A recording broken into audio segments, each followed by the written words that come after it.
social programs in the United States are welfare subsidies designed to aid the needs of the American population. Federal and state welfare programs include cash assistance, health care and medical provisions, food assistance, housing subsidies, energy and utilities subsidies, education and child care assistance, and subsidies and assistance for other basic services. Private provisions from employers, either mandated by policy or voluntary, also provide similar social welfare benefits. The programs vary in eligibility requirements and are provided by various organizations on a federal, state, local and private level. They help to provide food, shelter, education, healthcare and money to U.S. citizens through primary and secondary education, subsidies of college education, unemployment, disability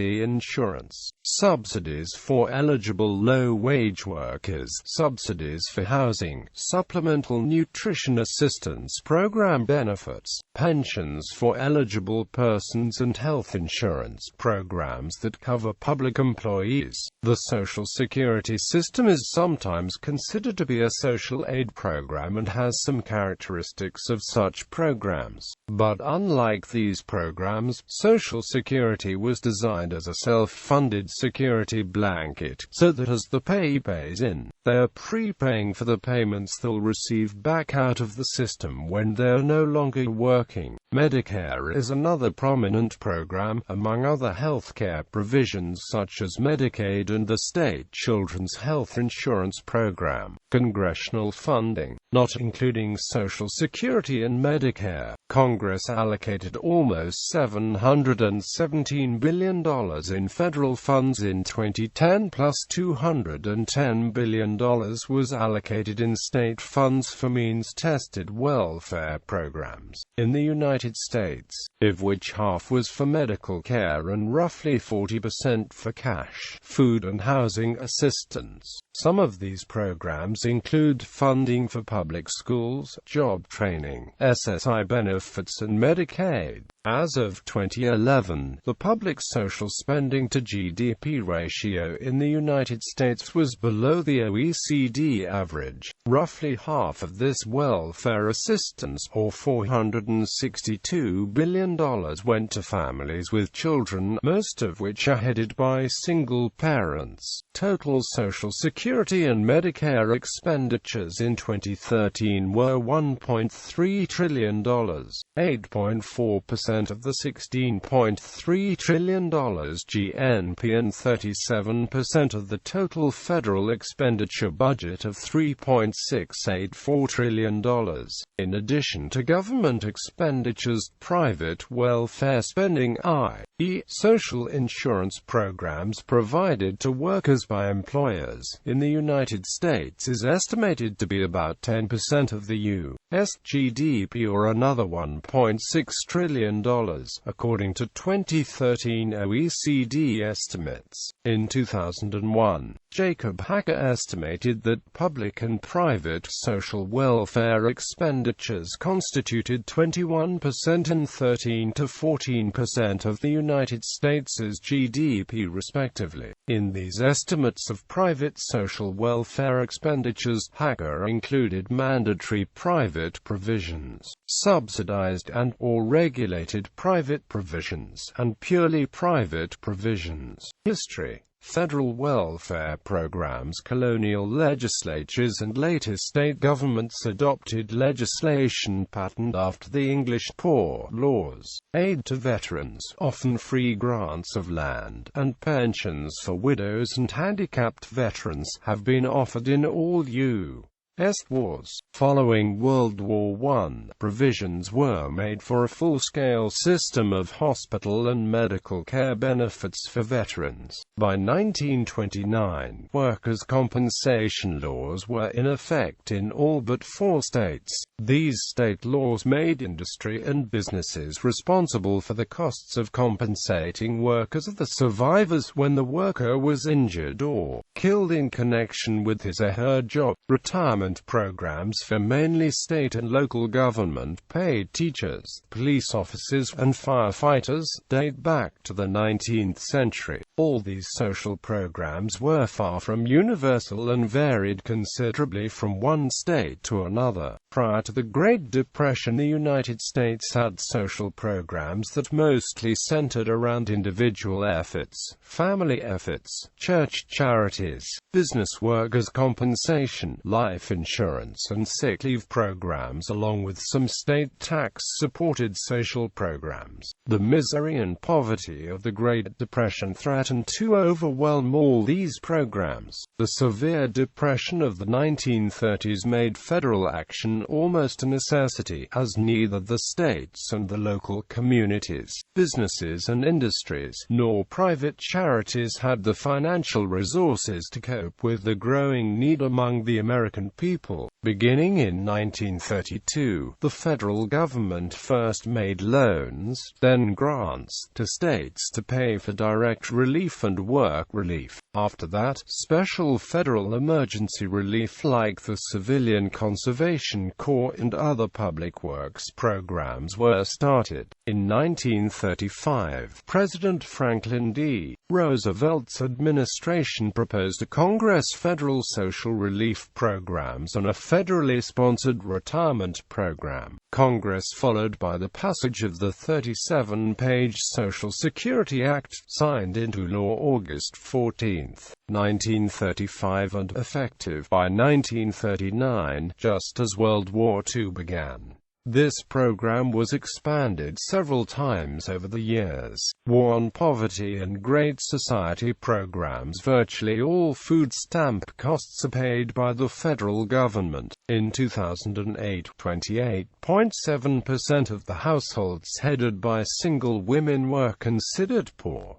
Welfare reform. Before the Welfare Reform Act of 1996, welfare assistance was once considered an open-ended right, but welfare reform converted it into a finite program built to provide short-term cash assistance and steer people quickly into jobs. Prior to reform, states were given limitless money by the federal government, increasing per family on welfare, under the 60-year-old Aid to Families with Dependent Children program. This gave states no incentive to direct welfare funds to the neediest recipients or to encourage individuals to go off welfare benefits. Nationwide, 1 child in 7 received AFDC funds, which mostly went to single mothers. In 1996, under the Bill Clinton administration, Congress passed the Personal Responsibility and Work Opportunity Reconciliation Act, which gave more control of the welfare system to the states, though there are basic requirements the states need to meet with regards to welfare services. Still, most states offer basic assistance, such as health care, food assistance, child care assistance, unemployment cash aid, and housing assistance. After reforms, which President Clinton said would end welfare as we know it, amounts from the federal government were given out in a flat rate per state based on population. Each state must meet certain criteria to ensure recipients are being encouraged to work themselves out of welfare. The new program is called Temporary Assistance for Needy Families.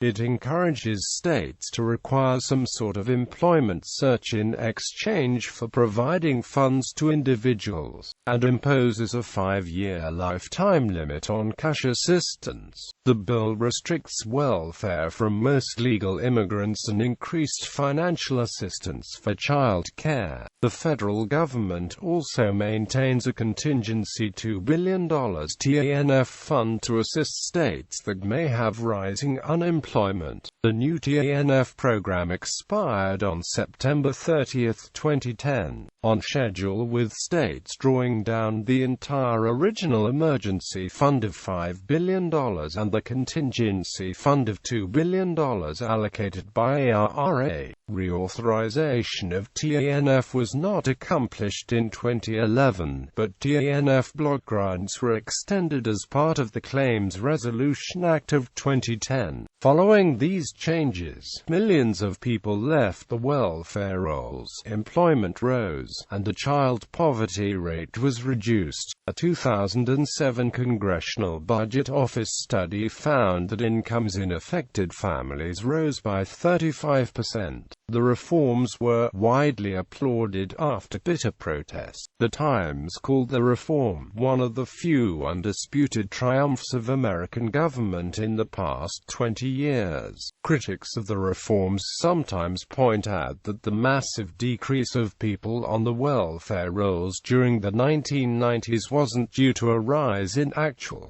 gainful employment in this population, but rather was due almost exclusively to their offloading into workfare, giving them a different classification than classic welfare recipient. The late 1990s were also considered an unusually strong economic time, and critics voiced the concern about what would happen in an economic downturn. National Review editorialized that the Economic Stimulus Act of 2009 will reverse the welfare-to-work provisions that Bill Clinton signed in the 1990s, and will again base federal grants to states on the number of people signed up for welfare rather than at a flat rate. One of the experts who worked on the 1996 bill said that the provisions would lead to the largest one-year increase in welfare spending in American history. The House bill provides $4 billion to pay 80% of states' welfare caseloads.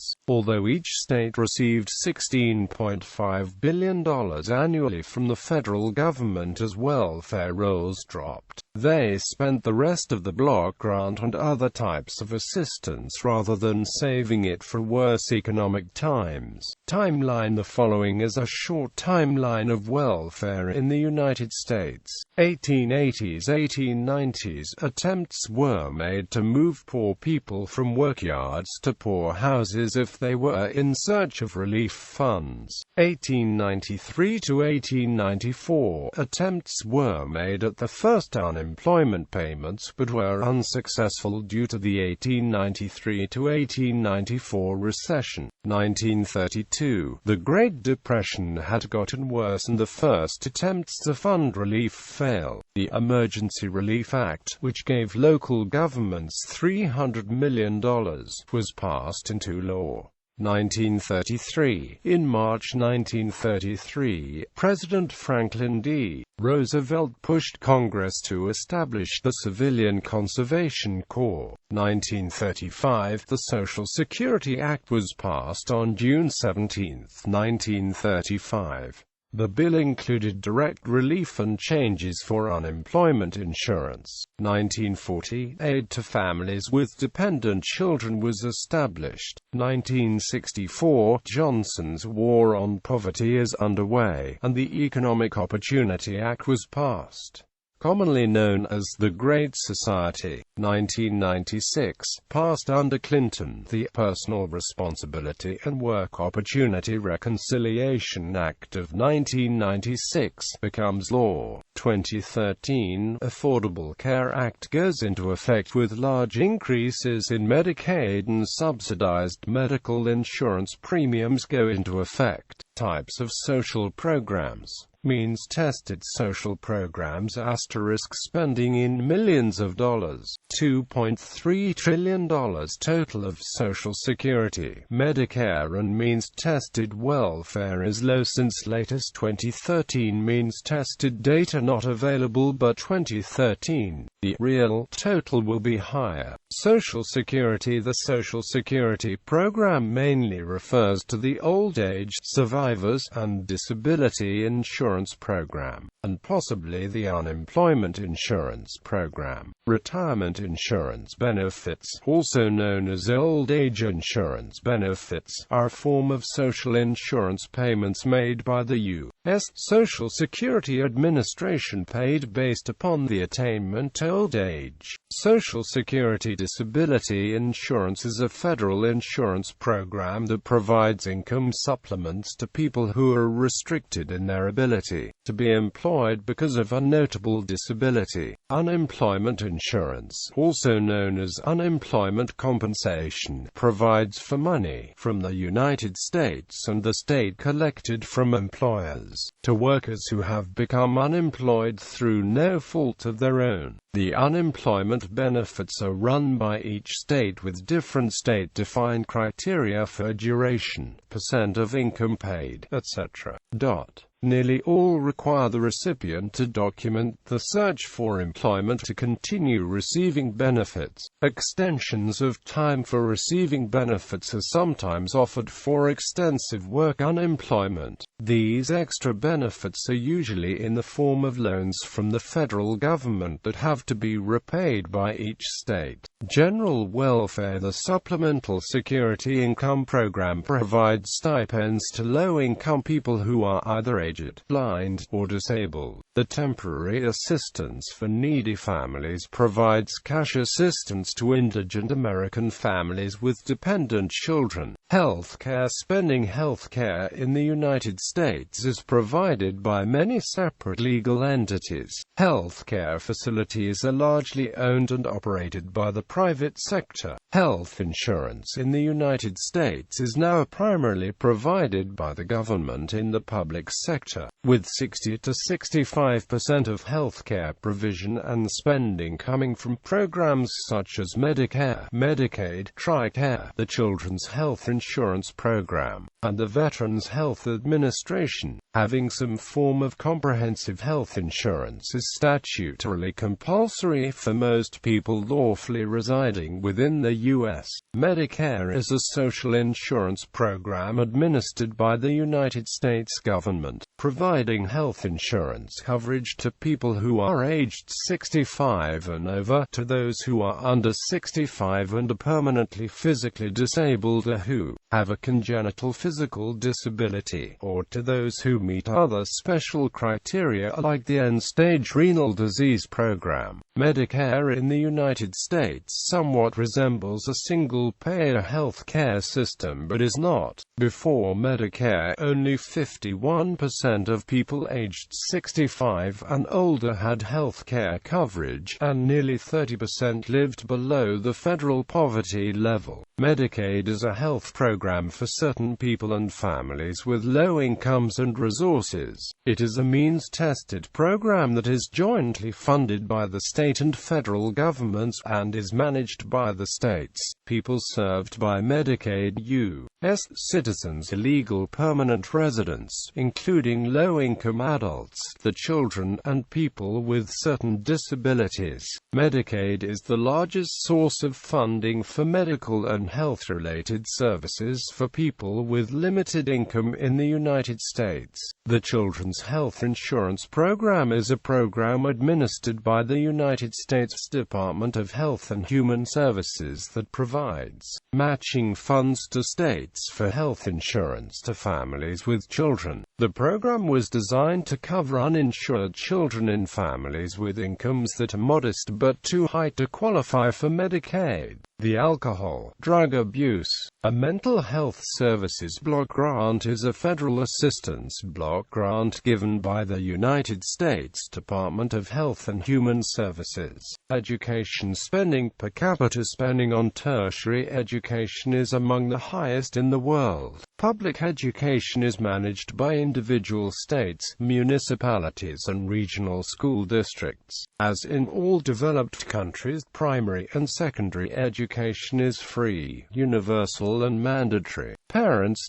have the option of homeschooling the children, though some states, such as California, require parents to obtain teaching credentials before doing so. Experimental programs give lower-income parents the option of using government-issued vouchers to send their kids to private rather than public schools in some states, regions. As of 2007, more than 80% of all primary and secondary students were enrolled in public schools, including 75% of those from households with incomes in the top 5%. Public schools commonly offer after-school programs, and the government subsidizes private after-school programs, such as the Boys and Girls Club, while preschool education is subsidized as well, through programs such as Head Start. Many Americans still find themselves unable to take advantage of them. Some education critics have therefore proposed creating a comprehensive transfer system to make preschool education universal, pointing out that the financial returns alone would compensate for the cost. Tertiary education is not free, but is subsidized by individual states and the federal government. Some of the costs at public institutions is carried by the state. The government also provides grants, scholarships and subsidized loans to most students. Those who do not qualify for any type of aid can obtain a government-guaranteed loan, and tuition can often be deducted from the federal income tax.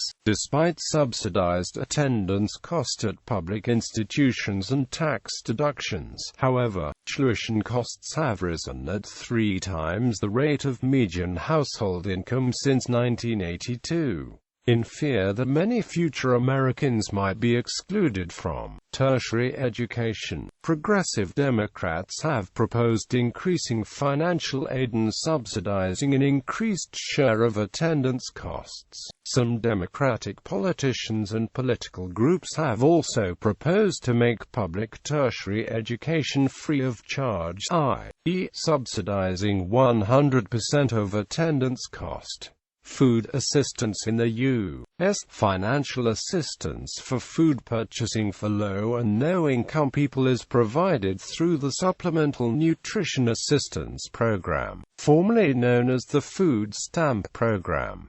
This federal aid program is administered by the Food and Nutrition Service of the U.S. Department of Agriculture, but benefits are distributed by the individual U.S. states. It is historically and commonly known as the Food Stamp Program, though all legal references to stamp and coupon have been replaced by EBT and card, referring to the refillable plastic electronic benefit transfer cards that replaced the paper food stamp coupons. To be eligible for SNAP benefits, the recipients must have incomes below 130% of the poverty line and also own few assets. Since the economic downturn began in 2008, the use of food stamps has increased. The Special Supplemental Nutrition Program for Women, Infants and Children is a child nutrition program for health care and nutrition of low-income pregnant women, breastfeeding women, and infants and children under the age of 5.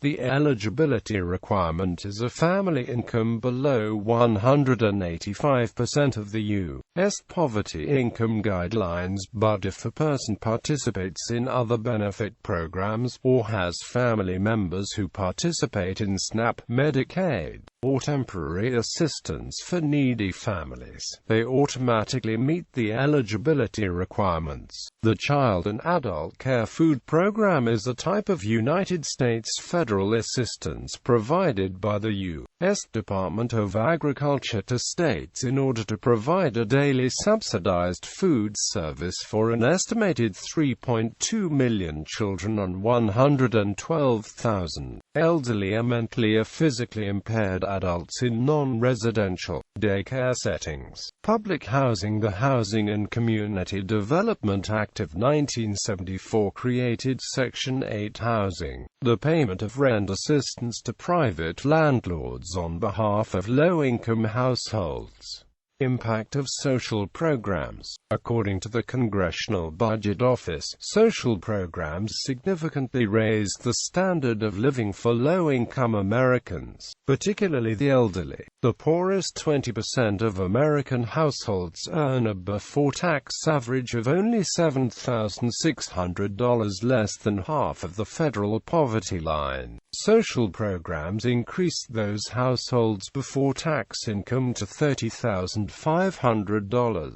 Social Security and Medicare are responsible for two-thirds of that increase. Political scientist Benjamin Radcliffe has argued that more generous social programs produce a higher quality of life for all citizens, rich and poor alike, in that such programs not only improve life for those directly receiving benefits but also reduce the social pathologies that are the result of poverty and insecurity. By creating a society with less poverty and less insecurity, he argues, we move closer to creating a nation of shared prosperity that works to the advantage of all. Thus, his research suggests, life satisfaction is strongly related to the generosity of the social safety net. Whether looking across the industrial democracies or across the American states. Analysis. Household characteristics. Social programs have been implemented to promote a variety of societal goals,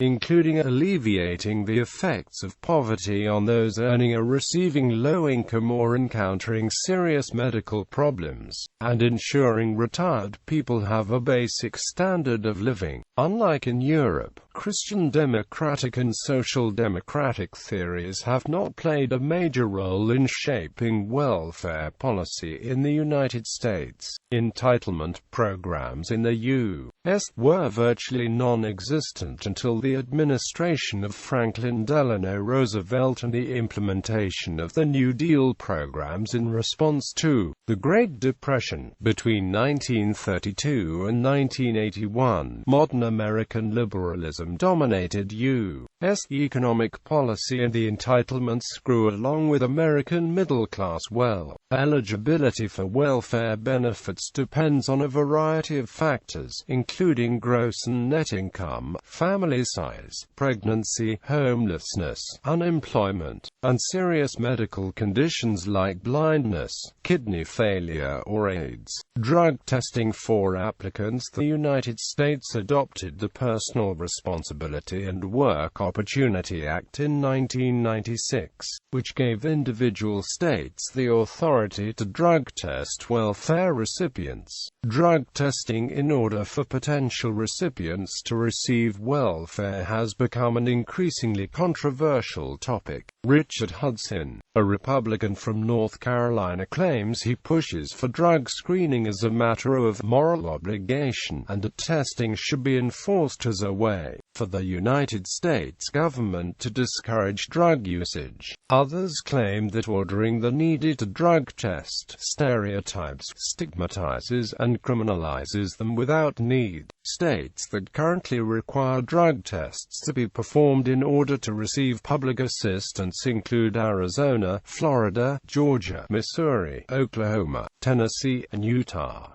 Demographics of TANF recipients. Some have argued that welfare has come to be associated with poverty. Political scientist Martin Gilens argues that blacks have overwhelmingly dominated images of poverty over the last few decades, and states that white Americans with the most exaggerated misunderstandings of the racial composition of the poor are the most likely to oppose welfare. This perception possibly perpetuates negative racial stereotypes and could increase Americans' opposition and racialization of welfare policies. In FY 2010, African American families comprised 31.9% of TANF families. White families comprised 31.8%, and 30.0% were Hispanic. Since the implementation of TANF, the percentage of Hispanic Hispanic families has increased, while the percentages of white and black families have decreased. In FY 1997, African American families represented 37.3% of TANF recipient families,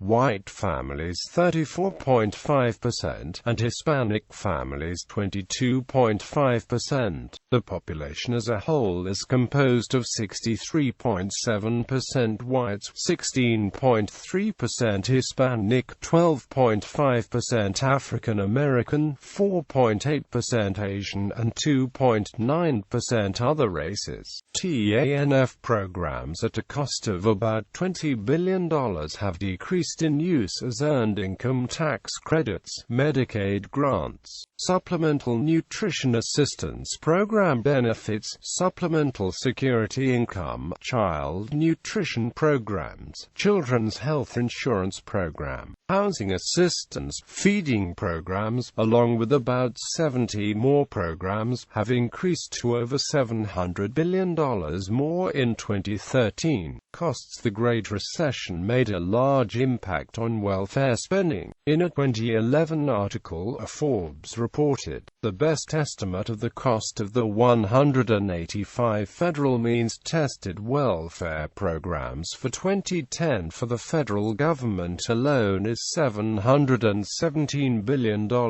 up a third since 2008, according to the Heritage Foundation, counting state spending of about $210 billion.